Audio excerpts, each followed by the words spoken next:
My parents mocked my online business until I made $1.2 million without them and proved exactly who was laughing last. My name is Aiden. I'm 31. And if there's one thing I've learned about family, it's that they'll support you the most unless your success makes them uncomfortable. I never took the standard route.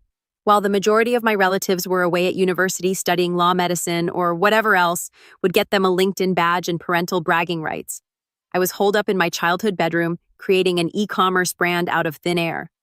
Initially, the company only sold bespoke phone cases, then t-shirts, then it snowballed.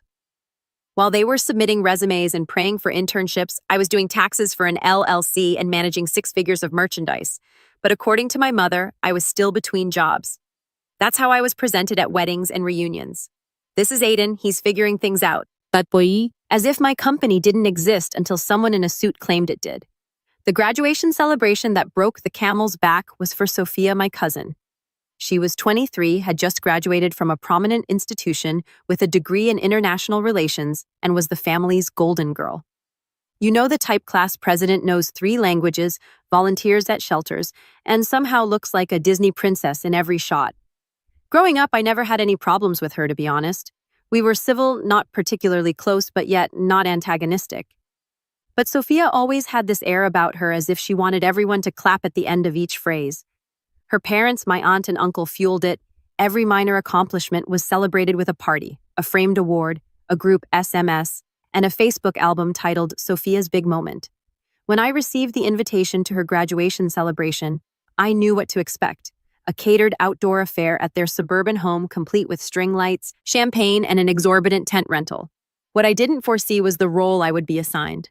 When I arrived, I drove up a little early to avoid the usual bustle, only to be met by Aunt Cara Miller's mother waving a neon vest as if I'd just clocked in for work. "That's fantastic, Aiden. We hoped you could assist with the parking situation. We have cars backing up down the street." No hello, there was no thanks for coming. Just a vest, a walkie-talkie, and a pat on the back as if I were a college freshman working valet on weekends. I blinked at her. "I am not working at the party, Cara. I came to celebrate." She laughed as if I had told a joke. "Please help us out for an hour or so. You're skilled at logistics, correct? Your small internet thing." I should have gone away then. I should have given her the vest and told her no, but something in me, probably my cursed familial loyalty, made me accept it. I spent the first 90 minutes of the party waving SUVs into grass patches and assisting elderly relatives with their walkers over difficult terrain. Nobody relieved me. Nobody brought me a drink. When I eventually sat down at one of the fold-out tables in the rear, sweaty and dusty, the genuine celebration had already begun. There was a large banner across the yard that read, "Congrats, Sophia," in sparkling gold. A red ribbon was placed over the driveway gate, which appeared to be disguising a brand-new Kia Soul. Guests gathered around the cake table to sip beverages and dine. My mother, who was seated front and center, gave me a half-hearted wave as if she had raised Sophia herself. I noticed my name scrolled on a paper place card hidden beneath a beautiful fern in the buffet line distant from the main tables.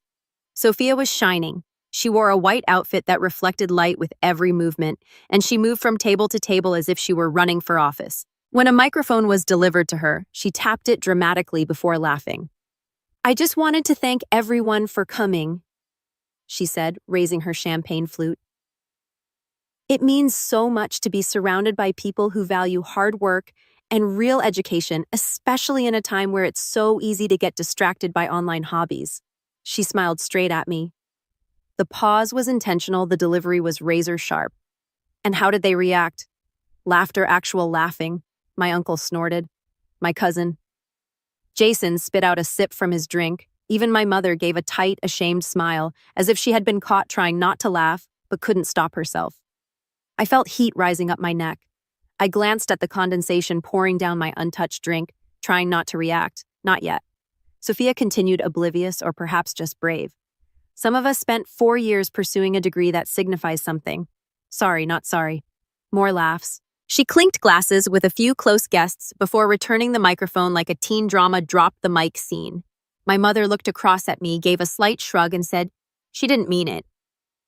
The fact is, I didn't care about the car, I didn't care about the banner, the speech, or the fact that every photo was taken with me cropped out in the backdrop standing by the hedge like a forgotten waiter. What hurt was the years of silent dismissal smirks when I attempted to describe my job. My own mother would skip over my updates to discuss which of Sophia's lecturers formerly worked for the State Department. But as I sat there with dust on my sneakers and a drink in my hand, something inside me moved. I waited until the last toast was given. The clapping subsided and people began to go toward the dance floor where a Bluetooth speaker was playing top 40 songs. I stood up, brushed off my clothes, and made my way up to the main table where Sophia and her friends were posing for photos next to the car still high from the ovation. "Hey, Sophia," I said casually loud enough for the close audience to hear. She paused mid-laugh, evidently not expecting me to reply. "Yeah," she questioned, her eyes narrowing. I raised my glass and grinned. "Just wanted to say congrats, really. Must feel great knowing your degree got you here, and it's awesome that your family supports you so much." I took a large sip. My little online hobby just cleared $1.2 million this year. But hey, nice Kia. Silence. Sophia's smile froze. Someone behind her dropped a fork. My uncle's mouth dropped open. My mother blinked twice as if she couldn't process the words. I did not wait for their reactions to subside. I simply nodded, turned on my heel, and walked away toward the gate. The last thing I heard was someone whispering, "Wait, what did he say?" And I had no intention of staying for what happened next. As I walked down the gravel road to my car, I could feel the stairs piercing my back like heat bulbs. I did not turn around. I did not need to. I had played my part. I had spoken everything I needed to say, and I knew that small mic drop moment would reverberate throughout the gathering like a pebble on still water. The fact is, I hadn't planned on saying anything. I actually hadn't. However, years of being the family's quiet afterthought, the one who got the short end of the talk, and the long list of favors had finally added up. And Maller's arrogant little jab, that was the last straw. When I got into my car and drove away, no one came after me, not yet. But by the time I arrived home, parked in front of my stylish 3-bedroom house, which I purchased outright last year, my phone had already started buzzing. First came the text, one from my mother. "That was uncalled for, Aiden. You embarrassed the entire family." Then another, "We'll chat later. Please do not make a big deal out of it." Then Aunt Kara asked, "Was that really necessary? Sophia worked hard to earn her degree. You are not the only one having accomplishments." I didn't respond. I turned off my phone, dropped it on the kitchen counter, and let the silence of my home wash over me. That night, I got the best sleep I'd had in months. The aftermath occurred in waves over the next 2 days. Monday morning, I opened my business email and discovered 3 fresh interview requests. Apparently, one of Maller's friends looked up my company after the party and was really happy with what we'd accomplished. Built, not fallen into. This isn't some minor online activity. That word meant something to me. A month ago, I might have forwarded the inquiries to my assistant. What about now? I took the calls myself. For once, I wanted others to hear my story. Tuesday evening, my mother arrived at my door. She didn't text me first. She just rang the doorbell, clutching a Tupperware container as if it was still 2006, and I was a college student in need of lasagna and life counsel. I opened the door slowly. "Hey," she said a little too quietly. "I brought dinner." I stepped back and motioned her in. She hovered in the entrance, surveying the living room as if it were the first time she'd seen it. The minimalist furniture, local art pieces, and smart lighting, all of it screamed success in a language she had never bothered to understand. "You've done well for yourself," she finally replied. "Yeah," I replied, "I have." She placed the Tupperware on the countertop. "You embarrassed Sophia and the entire family. She is devastated." I folded my arms and leaned on the kitchen island. "Mom," she mocked me in public. I did not start anything, I finished it. "But $1.2 million. She stated it like it was a sin, as if saying it aloud would call an IRS demon. "It's the truth." She stopped, her jaw stiff. "Why haven't you told me?" I laughed, not unkindly.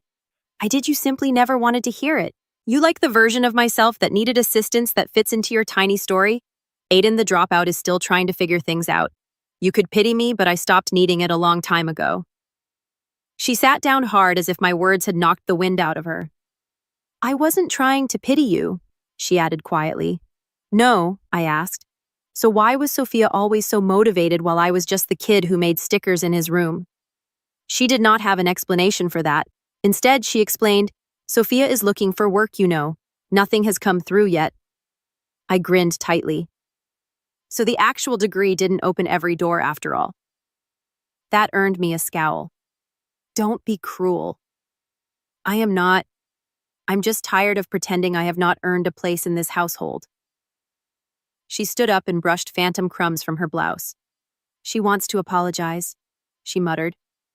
Does she? I raised an eyebrow. She said she went too far. I did not respond since I didn't believe it not yet. Later that night, I looked at my phone for the first time since Saturday. Sophia's text sat unread. Hey, about the party, I shouldn't have said what I said that was messed up. Can we talk? I stared at it for a long time, not because I didn't know what to do, but because the power dynamic had shifted and everyone knew it. For years, they assumed I was the man scraping by on Wi-Fi in a dream. No, I was the one who developed an empire while they weren't looking. The following weekend, however, was when things really began to spin out of control. Aunt Kara called me directly. There's no warning, just a voicemail. Aiden, I need to talk to you about something important. We've run into a bit of a financial situation. I didn't want to bring this up, but your uncle's hours got cut, and the lease on Mallory's new car isn't exactly manageable. I know things got tense, but we're still family, right? That's when something clicked. They weren't simply humiliated, they wanted something. I listened to the voicemail twice, not because I wanted to hear what she said again, but because I couldn't believe how quickly the tone changed. Just days before I'd been the family joke in a vest directing automobiles into grassy areas, now I was at the emergency exit. I did not call Aunt Kara back right away. I didn't even respond. I let it rest, leaving her to wonder if I had heard it. Allow the discomfort to increase. I recognized this pattern. It was predictable. First the derision, then the stillness, then the sudden tenderness, and the "we're still family" line as soon as they needed a favor. And make no mistake, this was a favor, a pricey one. I sat down at my kitchen table, opened my laptop, and went to Sophia's Instagram. She'd shared a carousel of photos from the party, including the banner speeches and the keys to her new automobile with a comment, "To new beginnings and real work that makes a difference, right?" Real work. That phrase again. I browsed through the comments and saw dozens of likes from extended family acquaintances and former classmates. A handful of them tagged her and expressed how amazing she was.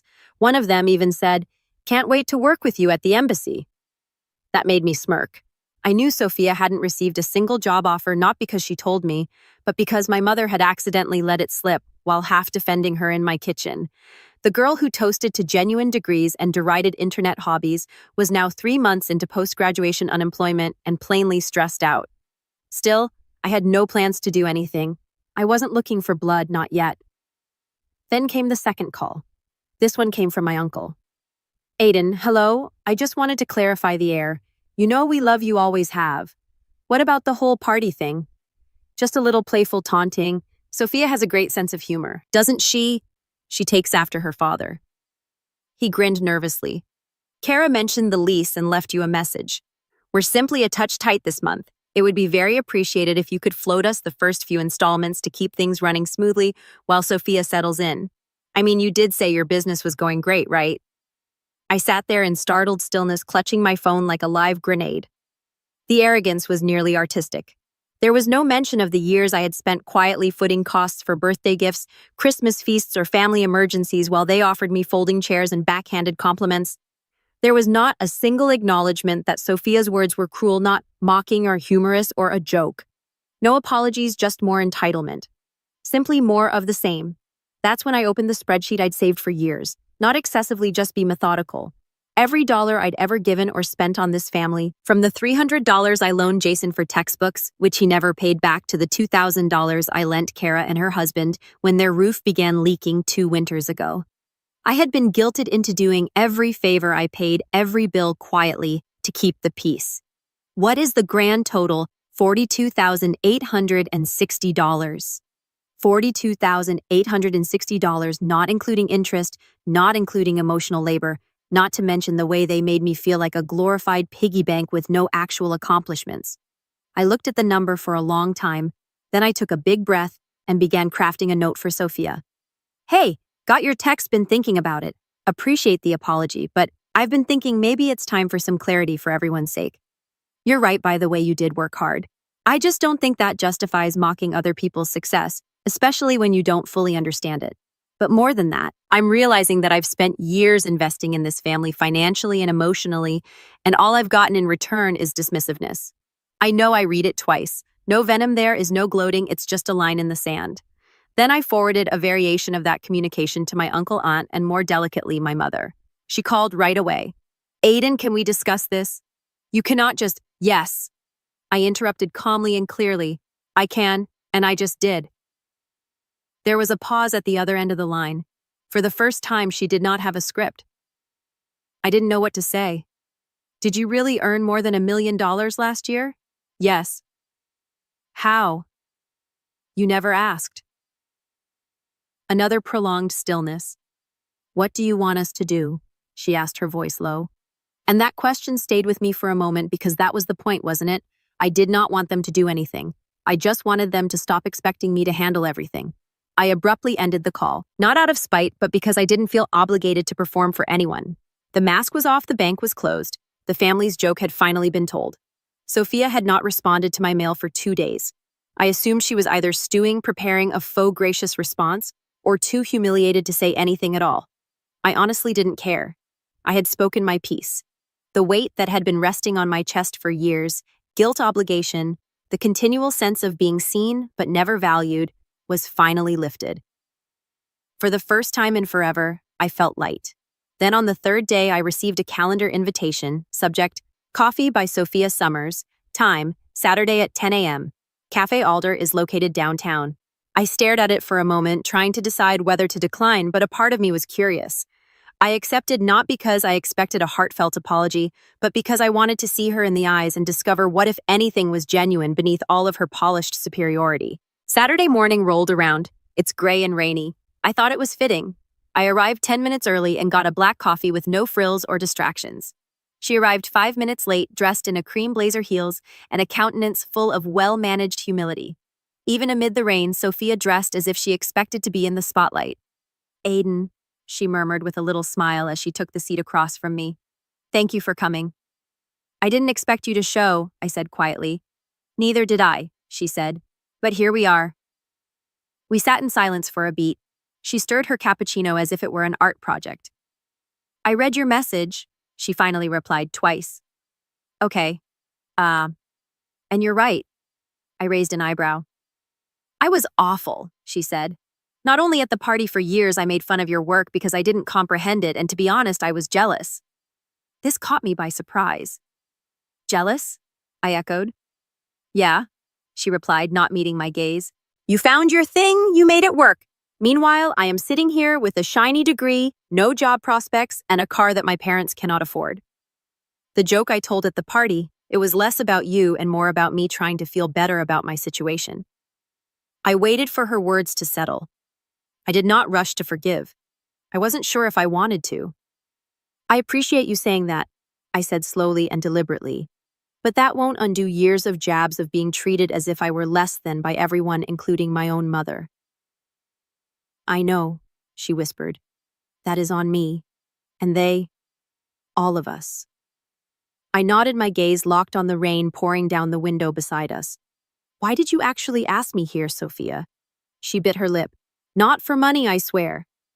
Good, because the door is closed. She nodded swiftly. I understand. I did not come to ask for help. I just wanted to own it publicly. I looked at her puzzled. Publicly? That was when she dug into her bag and took out her phone. She opened her Instagram app, turned the device toward me, and pressed the record button on a story. Hi, everyone, she said, nervously smiling into the camera. So this is a little uncomfortable, but it's time I say something. I sat frozen as she kept recording. At my graduation celebration last week, I made a disparaging remark about online firms and those who work outside of the established system. It was petty, harsh, and absolutely inaccurate. My cousin Aiden is one of the most determined and successful individuals I know. He started his firm from scratch with no handouts or shortcuts, and I publicly mocked him for it. That is my fault, and I apologize not only to him, but to everyone I impacted with that attitude. Real success does not come with a diploma. It requires work. And Aiden, if you're watching, thank you for calling me out. I needed it. She paused the video, posted it without hesitation, and returned the phone to her purse. I blinked. It was unexpected. She shrugged. I deserve to feel embarrassed. You were for years. It is only fair. For the first time in a long time, I saw her not as Sophia the Golden Girl, but as a young lady attempting to detangle herself from the image her family had created for her and possibly from the one she had created for herself. You're lucky I'm not a petty man, I added with a tiny smile. She smirked. Don't push it. We talked for another hour, but not about money, careers, or family politics. Just about life travel books. We never shared the tiny things because we were always competing or avoiding each other. When we eventually rose up to leave, she hugged me. Not just a slap on the back, but a genuine hug. A peaceful one, the type that says, "I understand now." A week later, my mother called. "Did you see the video?" she asked hesitantly. I did. She didn't even tell us she was posting it. She didn't need to. Yeah, I see. "I'm proud of you," she murmured, her voice thick with a hint of remorse. "And I apologize for how I discussed your work, for not listening, for not asking." I did not gloat. I did not say anything. I simply said, "Thank you." The next family gathering occurred a month later. Uncle Rob had a 4th of July BBQ. I showed up in jeans and a polo as usual, but this time I wasn't handed a vest or asked to service the ice machine. Instead, Sophia strolled up, handed me a plate full of food, and said, "You're sitting with me." So I did. There was no speech, no banner, no toast, just laugh stories and a strange sense of equilibrium I hadn't had in years. When someone inquired what I did for a living, Sophia was the first to respond, "He manages a multi-million-dollar web brand. It's absolutely insane. You should see his setup." The silence that followed was lovely. No snorting, no smirking, simply impressed nods and follow-up questions. I responded to a couple, smiled nicely, and kept the rest to myself because they wanted to know and I didn't need them to. The KIA was finally returned. Sophia began working for a nonprofit organization, doing actual work that was important to her, not her parents. Aunt Kara and Uncle Rob have stopped calling me for handouts. My mother still doesn't understand what I do, but she now brags about me as if I invented the internet. I still have that spreadsheet, not out of bitterness, but as a reminder of where I came from and what I no longer owe. They say that prosperity is the best form of vengeance. I believe that greater clarity is preferable. After all that noise, stillness is the loveliest sound. Thanks for watching and diving into this wild family drama with me. If you love Reddit family drama, don't forget to subscribe and turn on notifications so you never miss the next one.